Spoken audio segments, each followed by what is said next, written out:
Gaano nga ba katotoo? Kim Chiu, ligwak na nga ba sa Showtime? Ang ipalit raw na new host ay si Barbie. Fartiza, gaano nga ba ito katotoo guys? Kasi nga, ang laki ng ambag ni Kim sa Showtime. Best female TV host sa Showtime. At dahil din kay Kimi, sobrang energetic, buhay na buhay ang Showtime.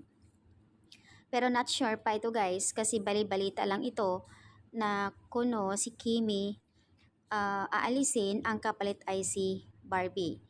Hindi pa sigurado kung ano talaga ito, ay marami. Kumakalat na rin kasi sa social media, di umano'y ang pagligwak ni Kim. Ang reason daw is si Kim kasi balik host sa PBB. At alam naman natin na regular host talaga si Kim Chiu sa PBB. Maaring substitute si Barbie doon sa Showtime.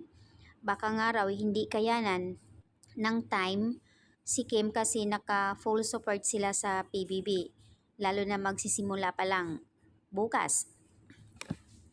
So ayan, at hindi lang iyon dahil sa pagiging host niya sa PBB, may mga darating pang project si Kim with Paulo Avellino sa kanilang movie.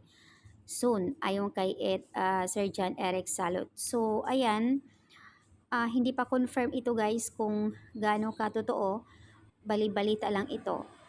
Sana nga raw hindi maalis si Kim sa Showtime kasi nga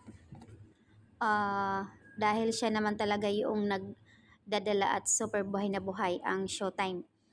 Pero kung sakali man daw ay mawala si Kim, na pag-usapan ito, nasa decision na nga raw ito ni Kim. Kasi nga sa schedule, sa kanyang project, baka nga raw ay hindi nga kayanan. Kung mapapansin nyo rin guys na kung minsan laging absent si Kim dahil may mall show, mayroon silang pinupuntahan na lugar, ibang bansa, may mga project, kaya minsan wala, absent si Kim. At yun po ay naiintindihan naman ni Vice Ganda kung gaano ka-busy si Kim, kaya minsan talaga wala siya sa Showtime. Sa madaling salita, kung napag-uusapan nila ito, kung sumasang-ayon ang lalo na si Mimi Vice, wala namang problema kung talagang decision ito ni Kim. Pero kung magmula kala Mimi Vice para alisin at ipalit sa ano, hindi mangyayari iyon. Not unless kung si Kim talaga mismo ang nagsabi. So, ayan guys, maraming hindi naniniwala syempre dahil regular host na nga si Kim dyan sa Showtime at ilang taon na rin. Yun nga lang kasi may mga conflict, lalo na bukas start na yung PBB nila. Sa Showtime kasi maraming bashers ni Kim sa online, so nung wala si Kim, si Barbie ang na-invite. Dahil syempre, kulab naman din ang ABS-CBN ng GMA. Ang mga bashers nagko-comment na sana raw gawing regular host si Barbie, ipalit kay Kim. Noon yun, 3 months ago yan. At alam naman natin na maraming inggit, pero hindi mangyayari iyan. May nagko-comment dito, kaya ako na panood sa Showtime because of Kim Chiu.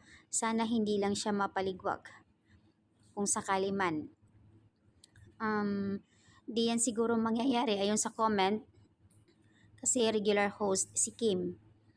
Pero titingnan natin guys kung ano talaga ang pwedeng mangyayari sa bali-balitang ito.